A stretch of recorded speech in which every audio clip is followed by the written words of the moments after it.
ప్రముఖ వివాదాస్పద దర్శకుడు రామ్ గోపాల్ వర్మ సోషల్ మీడియా వేదికగా మరోసారి సంచలన వ్యాఖ్యలు చేశారు.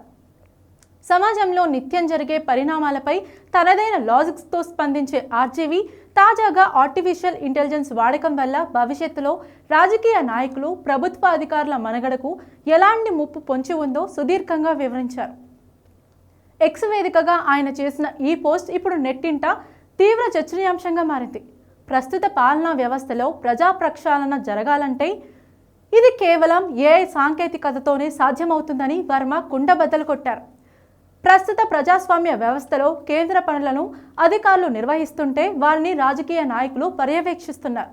అయితే ఈ మొత్తం వ్యవస్థ కేవలం అధికారుల నిజాయితీ, నిర్భయం అనే రెండు మానవ భావోద్వేగాల మీద ఆధారపడి నడుస్తోందని ఆర్జీవి విశ్లేషించారు. ఒక ప్రభుత్వ అధికారి కూడా సగటు మనిషేనని, అతనిపై బదిలీ అవుతుందనే భయం, పిల్లల చదువులు, ఫీజుల టెన్షన్, సొంత ఇల్లు కొనుక్కోవాలనే కోరికలు ఉంటాయని గుర్తు చేశారు. వీటికి తోడు ఒక్క ఫోన్ కాల్తో కెరీర్ను నాశనం చేయగల రాజకీయ నాయకుల ఒత్తిడి వారిపై నిరంతరం ఉంటుంది. ఇలాంటి భయాలు, ప్రలోభాల వల్లే వ్యవస్థలో నిబంధనల పక్కదారి పడుతున్నాయని, లంచం ఇస్తే తప్ప ప్రభుత్వ కార్యాలయాల్లో ఫైళ్లు ముందుకు కదలని దుస్థితి నెలకొందని వర్మ విమర్శించారు. మనిషి స్థానంలో ఏఐని ప్రవేశపెడితే పరిస్థితి పూర్తిగా మారుతుందని వర్మ స్పష్టం చేశారు. కంప్యూటర్ ఆల్గరిథంకు ఎవరూ లంచం ఇవ్వలేరని, బదిలీ చేస్తామని భయపెట్టలేరని లాజిక్ తీశారు.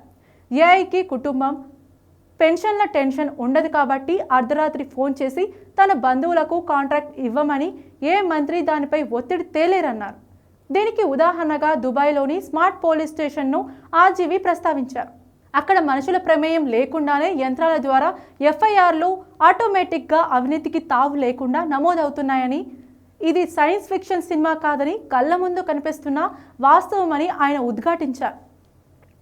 పరిపాలన వ్యవస్థ పూర్తి ఆటోమేటెడ్ మరియు అవినీతి రహితంగా మారిన తర్వాత ఇక రాజకీయ నాయకుల అవసరం ఏముంటుందని వర్మ సూటిగా ప్రశ్నించారు.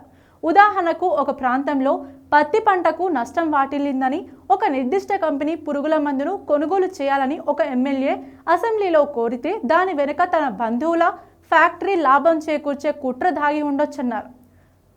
వివక్షలు, ఆరోపణలు చేసినా నిజం ఏమిటన్నది ఓటర్లకు ఎప్పటికీ తెలియదన్నారు. కానీ అదే స్థానంలో ఏఐ ఉంటే శాటిలైట్ ఫోటోలు, నేల స్వభావం, వర్షపాతం, గ్లోబల్ మార్కెట్ ధరలు, 10 ఏళ్ల రిపోర్ట్లు వంటి శాస్త్రీయ డేటాను క్షణాల్లో విశ్లేషించి పక్కా ఆధారాలతో ఏది సరైన పరిష్కారమో తేల్చి చెబుతుందని వివరించారు. ఏఐకు బంధుప్రీతి, ఎన్నికల్లో ఓడిపోతామనే భయం, దురాశ వంటివి ఉండవని స్పష్టం చేశారు. ప్రజాప్రతినిధులు ఇప్పటి వరకు ప్రజలకు, ప్రభుత్వ యంత్రాంగానికి మధ్య వారధులుగా చలామణి అవుతున్నారని, కానీ ఏఐ రాకతో వ్యవస్థ పారదర్శకంగా, అవినీతి రహితంగా మారితే ఈ రాజకీయ మధ్యవర్తుల అవసరమే లేకుండా పోతుందని వర్మ తేల్చి చెప్పారు.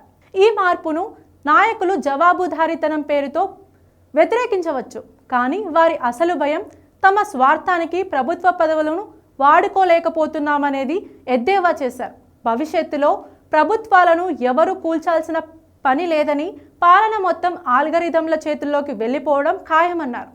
మనుషులతో పోలిస్తే ఏఐ చూడ్డానికి మనిషి కాకపోయినా అది ప్రజలకు ఖచ్చితంగా ఎంతో మేలు చేస్తుందని ఆర్జీవి తన పోస్ట్ను ముగించారు.